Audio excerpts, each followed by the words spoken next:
This is Major General Albert N. Stubblebine III, U.S. Army, retired.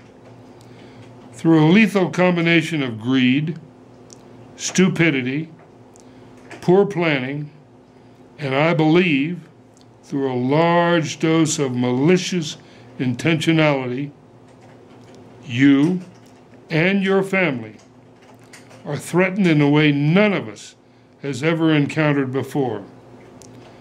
Knowing what I know, I cannot stand idly by without sharing both the danger, its cause, and a solution. I spent most of my 32 years of active duty in military intelligence, and I was preparing and acting on estimates of the situation designed to identify, appraise, and deflect threats before they occurred, or dealing with those threats once they did occur. This is my estimate of the current situation regarding the Northern Hemisphere. Fact: nuclear power was sold to us as a power source that would be so plentiful that it would be too cheap to meter. We were told that although no one knew what to do with the plutonium and the other disastrously dangerous waste produced by nuclear power plants, we would figure it out before we had a problem of any magnitude. And we were told that nuclear power plants were so amazingly well designed that they could not endanger us through mechanical or operational failure.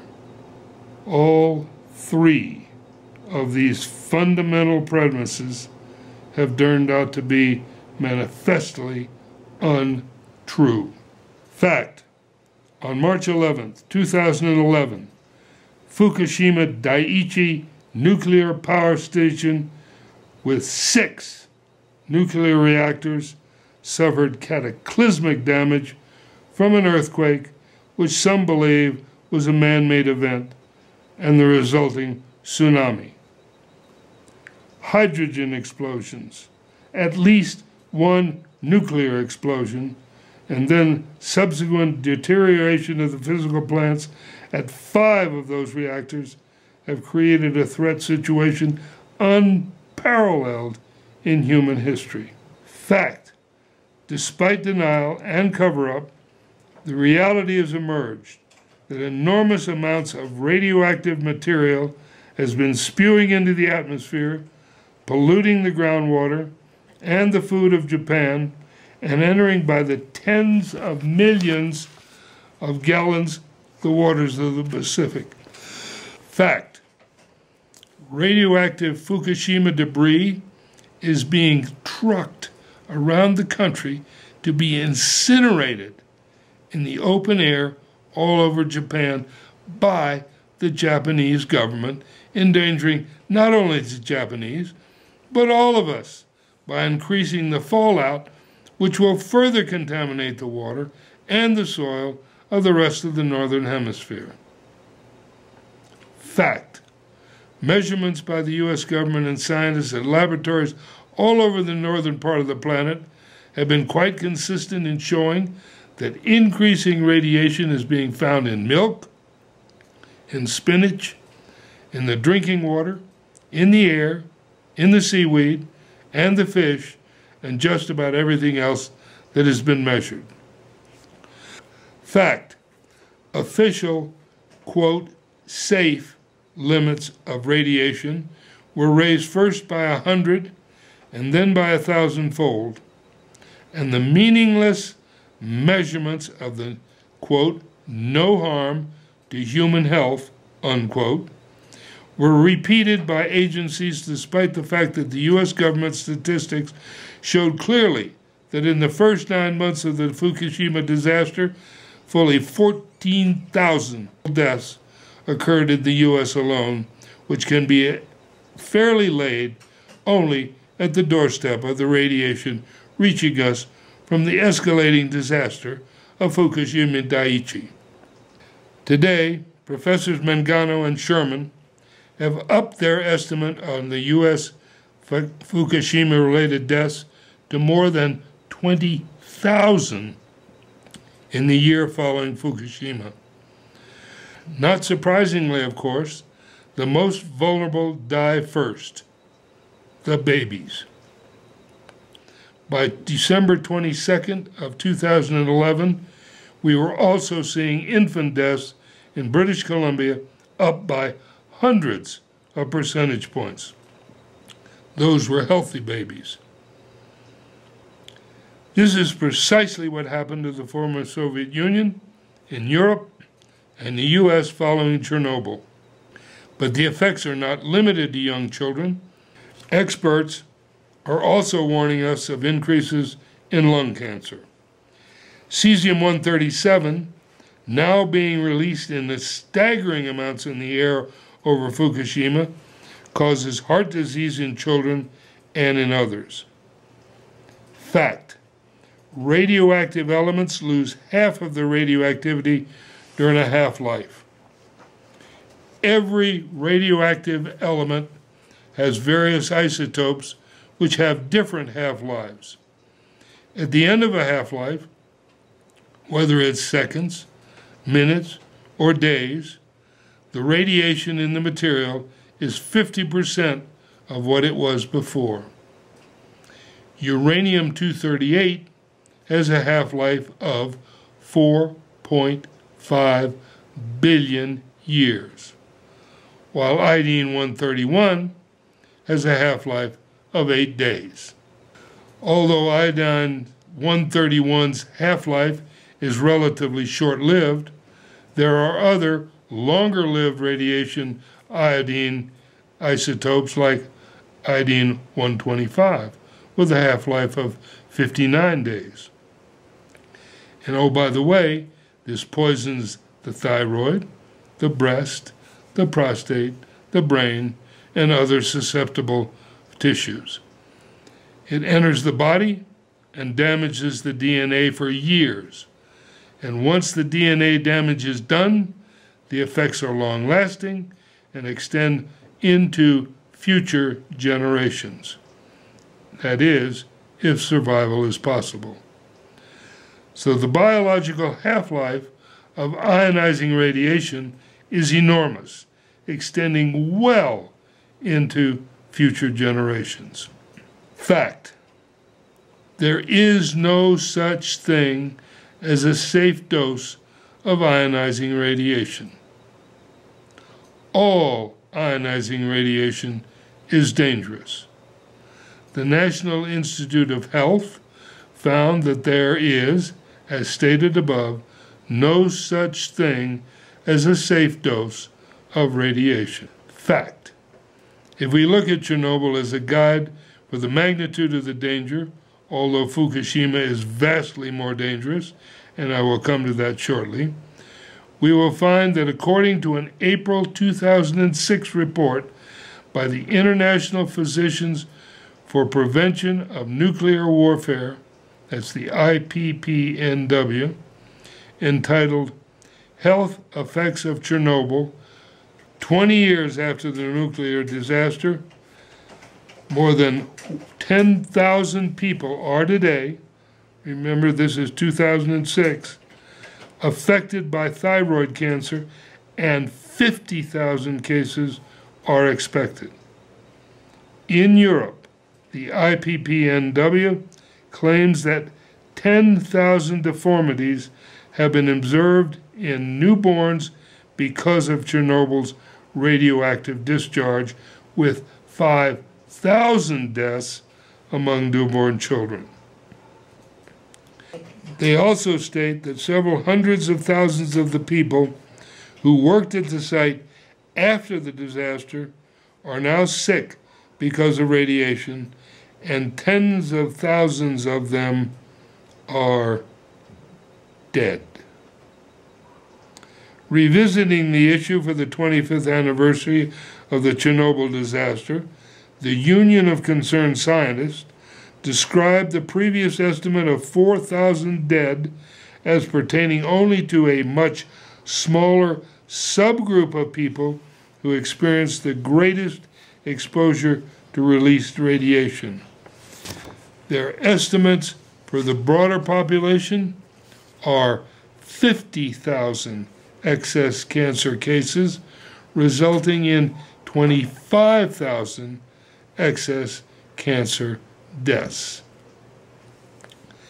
This estimate focuses only on cancer, does not deal with infant and childhood mortality, does not deal with infertility, does not deal with health problems other than cancer, although the non-cancer health effects of radiation exposure are massive.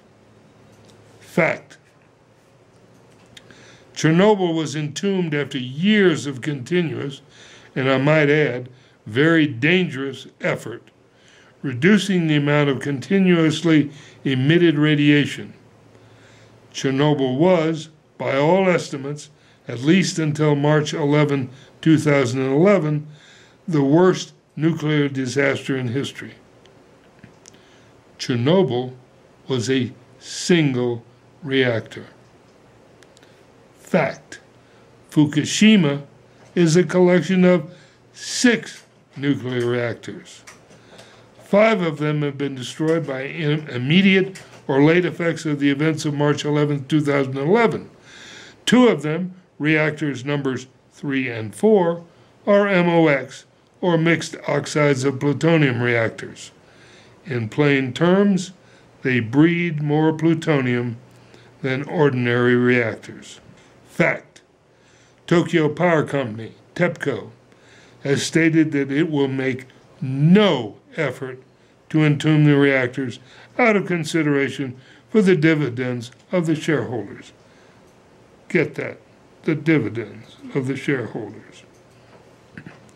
Since entombment is a monumentally expensive undertaking, assuming, of course, that it can be accomplished at all. The government of Japan also concurs that TEPCO has no such responsibility, nor apparently does the Japanese government. Conclusion: who does? No one. No one at all.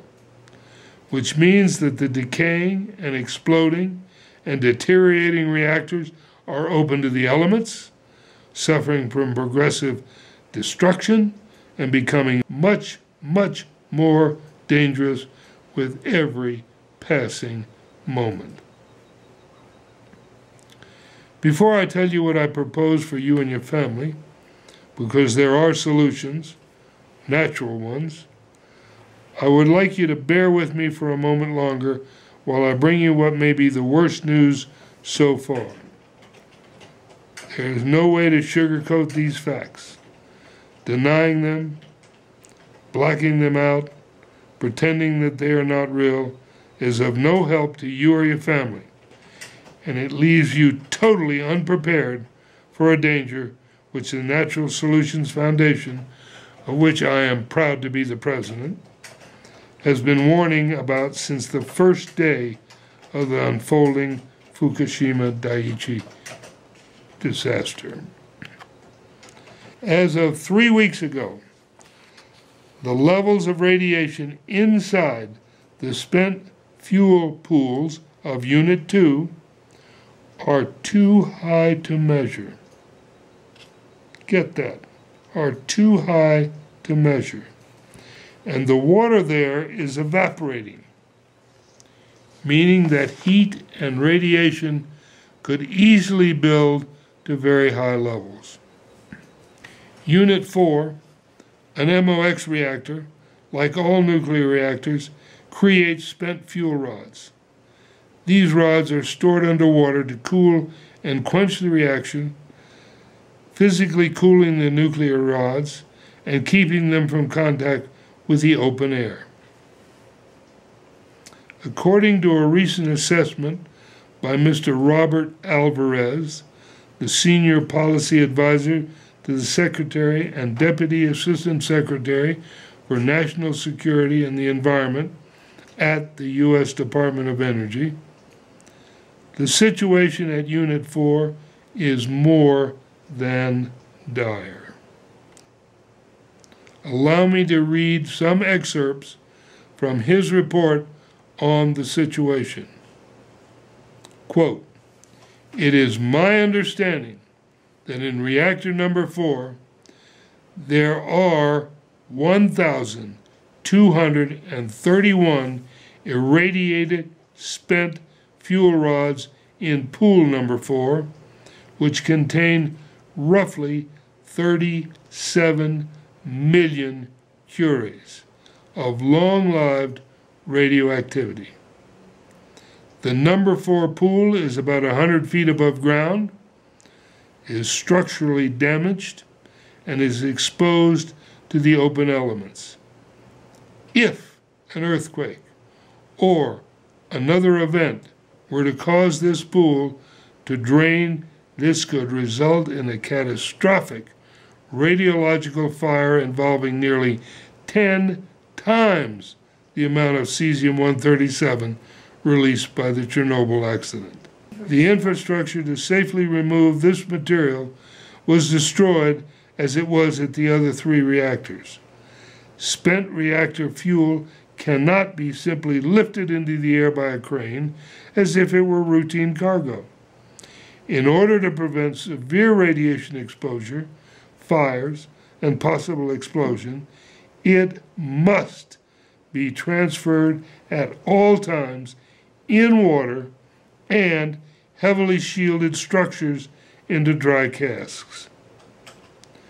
As this has never been done before, the removal of the spent fuel from the pools at the damaged Fukushima Daiichi reactors will require a major and time-consuming reconstruction effort and will be charting in unknown waters.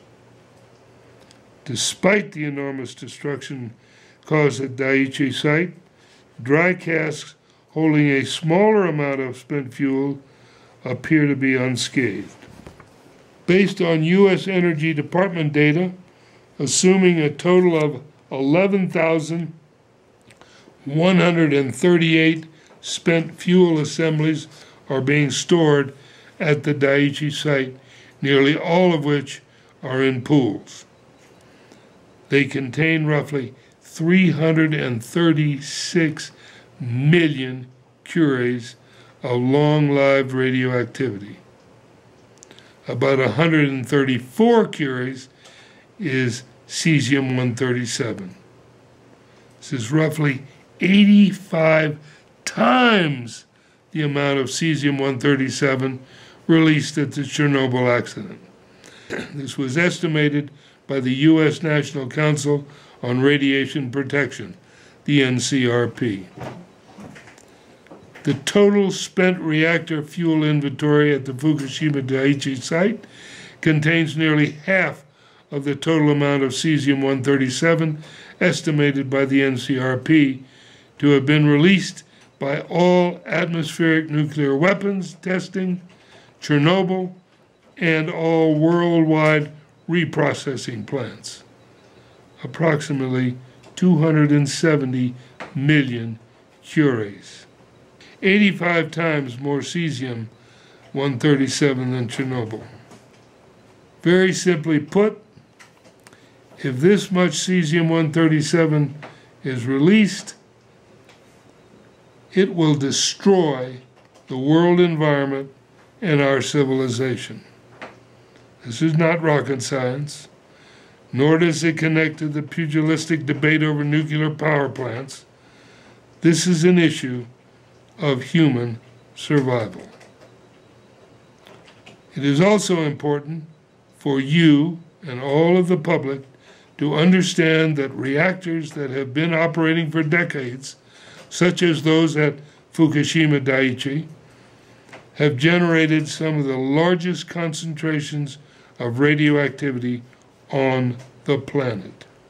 So in brief, Fukushima will continue to pour out its lethal brew into the oceans, poison the air, and may, if another earthquake or more structural damage occurs, release a radiation hazard of literally unlimited potential. Now to solutions. First, antioxidants. While not perfect, the intake of high-potency nutrients like resveratrol, which have been shown to actually help repair radiation-damaged DNA, is essential.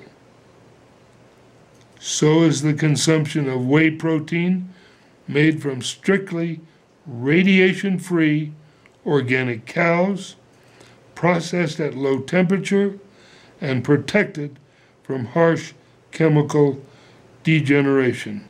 There are other nuclear protective nutrients such as radiation-free, and I underscore radiation-free, sea vegetables, and radiation-free miso soup.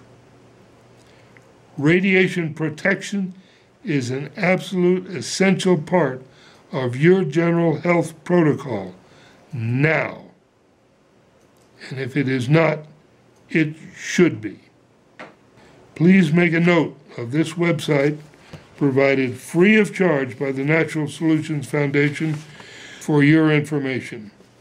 Please share it widely, and please take seriously the information that you find there. Second, food. Your food is contaminated, and so is your water.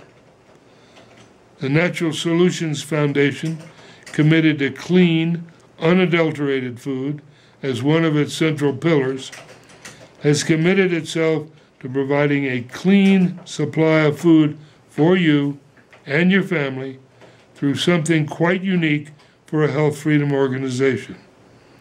It's an international version of your local community-supported agriculture or food co-op. We will bring clean food to you from the least radioactive parts of the planet. The Deep South, which is Central and South America, and Africa. That food is totally free of agrochemicals and other toxins, absolutely non-GMO, and available to members of the food co-op. If you're interested in membership, I invite you to visit www.friendlyfoodcoop.org. In addition, we are seeking investors now to make this project come to rapid fruition. It is one of the projects of the Fund for Natural Solutions. www.fundfornaturalsolutions.org. Our unique private equity fund. To become an investor in what we believe will be an outstanding business opportunity, which also saves lives, please visit www.fundfornaturalsolutions.org and then contact me at GenBert, that's General Bert, GenBert, at fundfornaturalsolutions.org.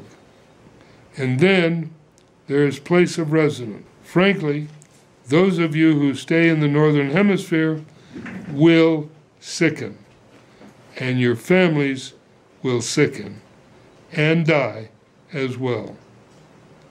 If you love your families, if you value your life, my estimate of the situation must conclude that for all serious persons, considering migration to the Southern Hemisphere is a must. If you are interested in discussing with me personally and with our foundation trustees how your family and you might make that move in a safe, orderly, and sensible way, I'll be happy to talk with you.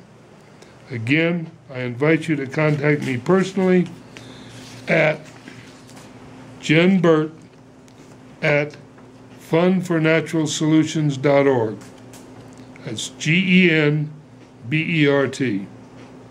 at fundfornaturalsolutions.org. Thank you for your time and your careful attention. We are facing grave times. Some of us, through prudence and timely action will thrive better than others. The Natural Solutions Foundation is committed to solutions to these grave dangers. This is Major General Albert N. Stubblebine III, urging you to not only listen, but also to hear what I have said, and then take the appropriate action now.